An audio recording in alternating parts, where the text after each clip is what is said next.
Strategic buyers, private equity, both great ways in order to sell your company.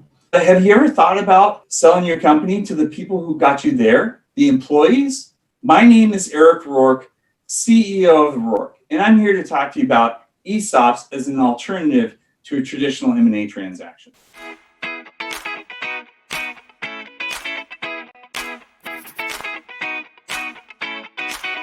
I guess the first question that everyone will ask is, Eric, what is an ESOP?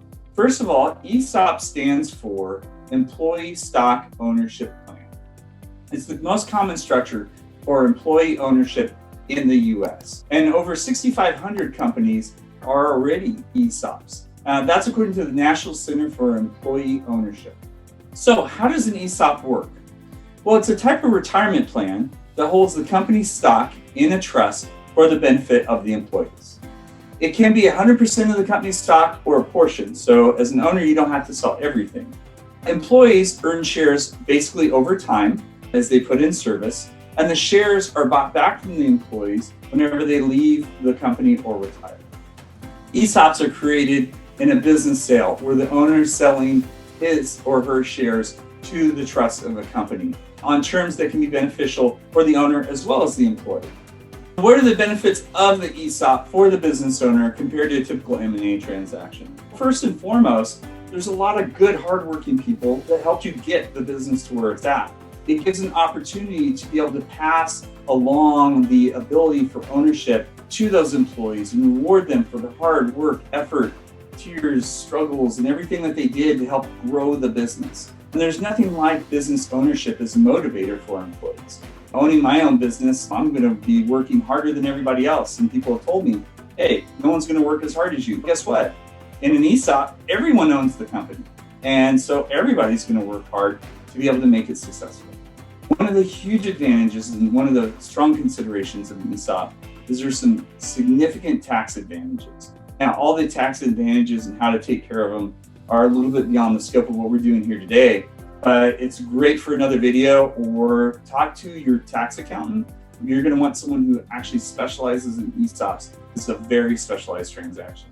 This is also great for companies that are traditionally have a low multiple. So some companies, other than others, will sell for the multiple is the multiplier of EBITDA that goes into the valuation of the company.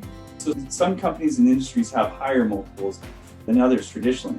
So those with lower multiples, it's going to be more attractive to you, because there's already a set valuation and there's less negotiation on the valuation as compared to companies with higher multiples. Whenever you're going out to the market, you may have higher bids that actually exceed the value. So this tax versus sale price is going to be one of the strong considerations where you're really going to want to consult an expert as you go down the road. Sometimes a lot of companies will even move down both tracks just to see where the market's at and then do what's most advantageous for them.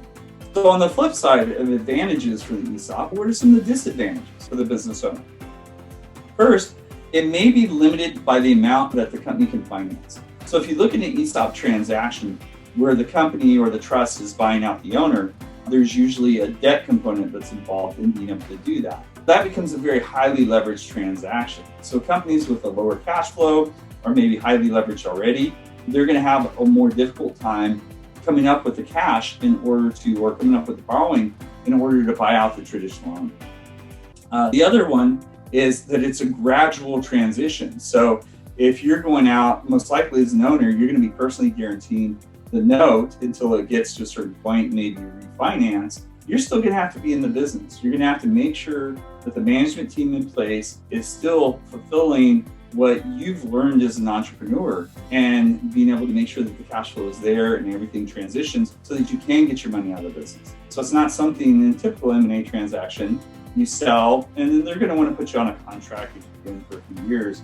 In an ESOP, you're definitely going to still need to be there to make sure that all the wheels are still on the cart and going down the right road, not only for your business, but for the employees as well. M&A transaction also may provide a bigger price tag. So with ESOPs, there's a set valuation for them to qualify. Whenever you're in an M&A transaction, you're going to have companies bidding up against each other. And it's been very interesting because private equity is getting more and more aggressive, especially as they become more like strategic buyers in doing roll-ups. Strategic buyers themselves can see great efficiencies beyond the business. So for example, a lot of times whenever strategic buyers buy, they've already got an infrastructure or overhead infrastructure in place that they can leverage, and it's a very small increment to be able to add on to it. That provides even more value to the business in the fact that with that infrastructure, if you're allocating that out, you can get more advantages. And we can go deeper into that. There's a lot of different reasons why strategic and private equity buyers would be interested in the business and would pay a higher price. The other disadvantages, if you look, is once you create the ESOP, there's significant amount of administrative costs in being able to maintain it and being able to do the compliance as compared to what your normal business has potentially done in the past, privately held business. As far as providers, so whenever you go through any M&A transaction, it really takes a whole village to get that M&A transaction over the finish line. You're going to have your wealth advisor, you're going to have your lawyer, you're going to have your attorney, you're going to have your CPAs. There's just a whole host of insurance. There's a whole host of providers. But as you look to exit, then the providers finish the transaction and they move on. Whenever you look into an ESOP, you're going to still need a lot of these advisors for the new compliance requirements as well. Who's an ESOP? Who is a great candidate for an ESOP, or who is a great option for it? First of all, it's a great fit for people with strong EBITDA. You're going to have to be able to repay the notes and the debt that you take on in order to effect the ESOP transaction. So strong EBITDA is always important, and cash flow that goes along with that as well. And if you're highly leveraged, then it makes it difficult to be able to borrow the money to be able to exit the ESOP. And then most importantly is you really have to have a strong management team, because if your management team isn't strong in place and the entrepreneur is the one running most of the company, then it's going to be difficult in order to exit because the company's still going to need you. And look, as an owner, the idea is to be able to give the employees the ability to continue to grow and continue on with the business with their retirement. If they're not able to do that, then you're going to be coming back to the business as well. And if that's the case, why sell in the first place? It's really great for owners who feel strongly about passing along their business to their employees. Every owner's journey is differently. Owners' feelings about their employees and contributions all differ. And for those owners that are really loyal to their employees, really believe in their employees, really have the strong team that help them get there, and really have that conviction to be able to pass that along and share the American dream of business ownership, it's a great option. So whenever you sell in an M&A transaction, you're subject to the buyer, whether it's strategic or private equity. And a lot of times these people will make decisions, if not right away, but eventually, on what's the best for the company. And those opinions may differ from what yours are. Whenever you're selling to one of those, you give up control. In an ESOP, whereas it is through a board and it's run, the owner still has significant influence as compared to an M&A transaction. We see on a couple of years, and the new owner is going to want to take it and do it their way. In conclusion, ESOPs are a great alternative and something that you should look at as far as an M&A transaction. I mean, look, let's be very frank. Going through and selling your business is likely going to be the most significant financial transaction of your life. So we need to make sure that we're looking at all the options and the options that are best for you.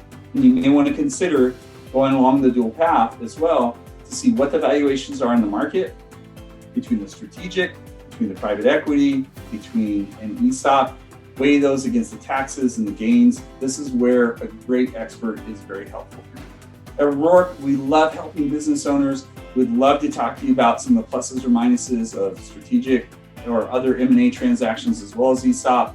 Also, if you're watching this video and you see some more pluses and minuses that aren't here, please comment below. Let's add to it. We want to make sure that we're growing for the business community.